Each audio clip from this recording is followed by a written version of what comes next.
collection, there is a set of interfaces and there is a set of classes. See, when it comes to the collection class, the collection interface is interface. And see, all those implementing classes are these, and all those sub-interfaces are these. But what we're only talking about is list, set, and sorted set. We're not talking about queue and blocking queue and being context services or being context. For now, because we really do not require all of them to get what is the collection interface contains. That's why we're going to mainly talk about list and set. And the set, we're going to talk about sorted set. See, sorted set is also directly public interface sorted set extend set. The set extends the public interface set extends collection. You're seeing it, right?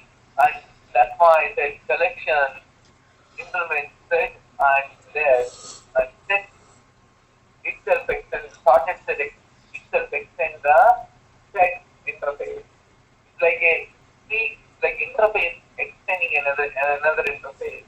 And we are seeing another concept as well. What is that?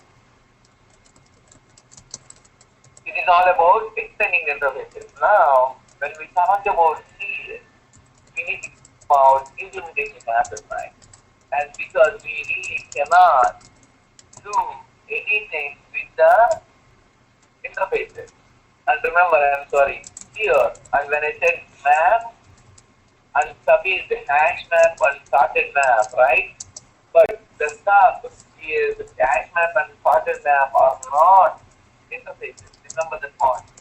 Hash map and sorted map are not interfaces. Remember the point. Hash map and sorted map are the classes, are the implementation classes of the map interface.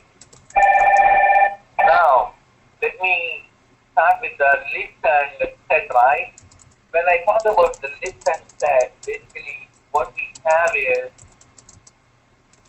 the list implementation is array list and set implementation is hash set.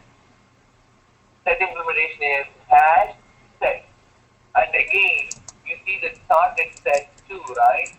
And we have differences between these, obviously. Whenever we are talking about the array list is an ordered list. That means what are the elements you put in the order, you're going to put them in the same order when you put them in the list. And whenever you put them in the set is not really in the ordered one. In the set, the elements are going to be put in the same way you put the elements in the list. But the set really does not allow the duplicates to be there. Remember this point. Set does not allow the duplicates to be there, whereas array list allows the duplicates to be there. Remember this point, the differences between the array list and the set, hash set. And in the same way, this difference can be applied to the list and set as well, because those are the interfaces for the list and set. And one more thing, under the list, we have another class which is called vector. Vector is also an implementation of a list, but the only difference between the vector and the array list is vector is synchronized, whereas array list is not synchronized. As I said before, when I talked about string buffer and string builder, we see the differences between vector and the array list. Same way, string buffer and string builder are the differences between, like string buffer is synchronized, whereas string builder is not. That's why we prefer always the non-synchronized implementation until you have a specific requirement in multi-threading application or something like that. But hopefully you are not going to work on those kind of environments altogether now.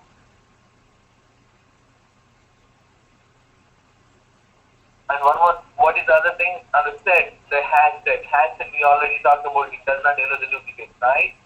And when it comes to the map, why the map is completely different than the collection interface? point. The list and the set, it will allow you to add the object directly to the collection framework or to the object. But when it comes to the map, it's slightly different implementation of the collection. So what the map does is, map does allow you to store the key value page. Remember this point. Map does allow you to store the key value page. And what is the implementation class of map? Hash map is the one. And whereas why we have a sorted map? The sorted map is the one where the objects are going to be sorted by the key. The objects in the hash map are going to be sorted by the key of the hash map. Key of the hash map. That's what it does. That's why we have a sorted map. And what is the other difference between and when it comes to the map, you have slightly different implementation as well for a hash map. What is that? Hash table. And what is the difference between the hash table and a hash map? Is hash table is synchronized, whereas hash map is not synchronized. That's why we prefer always hash map instead of hash table. Whenever we have the chance, we use the hash map. Okay, now we talked about all the basic theory stuff. Now let me start the example so that we will understand more on adding it to the object. And in the collections itself, what we have is, basically what we have before is, the collection. In the Java file, there is a concept called generic has been introduced. There is a concept called generic has been introduced in the Java file. And now, what I'm going to talk about is the basic collection class. Now, what I'm going to say is JDK 1.4, right? That's why I'm going to say JDK 1.4 collection example. JDK 1.4 collection example. Remember this point. What I'm trying to do is here, Java file collections is also the same set of interfaces, but it has a slightly different way of adding the objects or getting the values out of the objects. That's why I'm trying to do the JDK 1.4 collection example first, so that we understand exactly what we're talking about. Here, see, the first let me go with the list equal to new array list. Why we are doing this? Why we are doing list equal to new array list? Why we cannot do the list equal to new list? List is interface. Can anybody give me the answer? Yes, list is an interface, and whereas, see, the java.util.list, remember that is java.util.list, whenever you do the import organization. See here, what I did is the shortcut, you need to remember. What is that? Control-Shift-O. What it really does is, it organizes the import. What it does is, it imports the necessary interfaces into the class, and it removes unnecessary ones automatically from your import set. Here, when I say java.util.list and java.util.arraylist has been imported. And now we are seeing this list is equal to new array list. What I said about the list is you can add n number of objects, right? Here you really did not specify the same, and you can say list.add. And here what you can do is, okay, remember this point as well. You can really only add the objects in the collection. You cannot add anything else to the collection. As I previously said, maybe you taken that as a granted that you can add any data type to the collection, right? To me, what I meant was basically object. Basically, an object can only be added to the collection, but here I can add one as well. What it's going to take now is with the Java 5, we have a new feature. But remember this point, in JDK 1.4, we do not have this feature. We cannot add simply the data type. We have a new feature called in Java 5 auto box sense.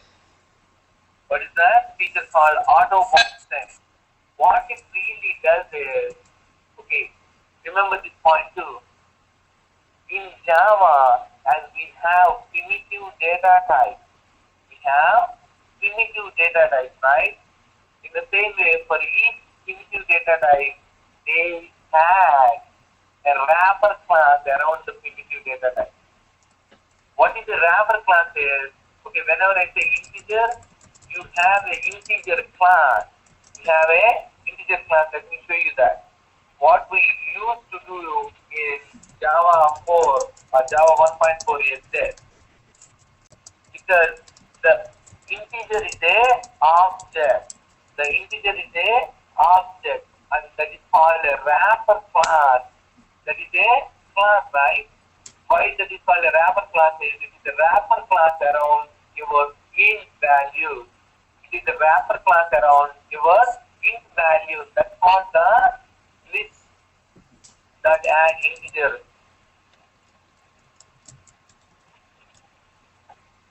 And now,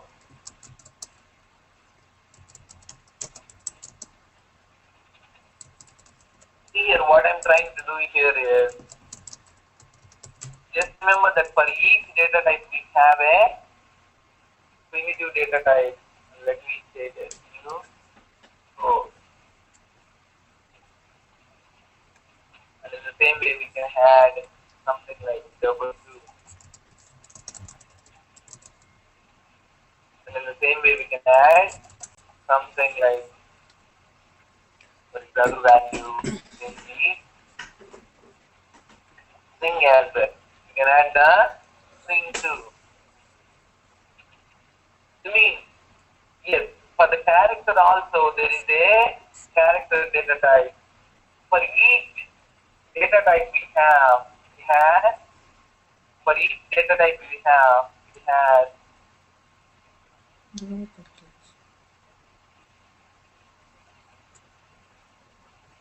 new boolean as well. For each primitive data type we have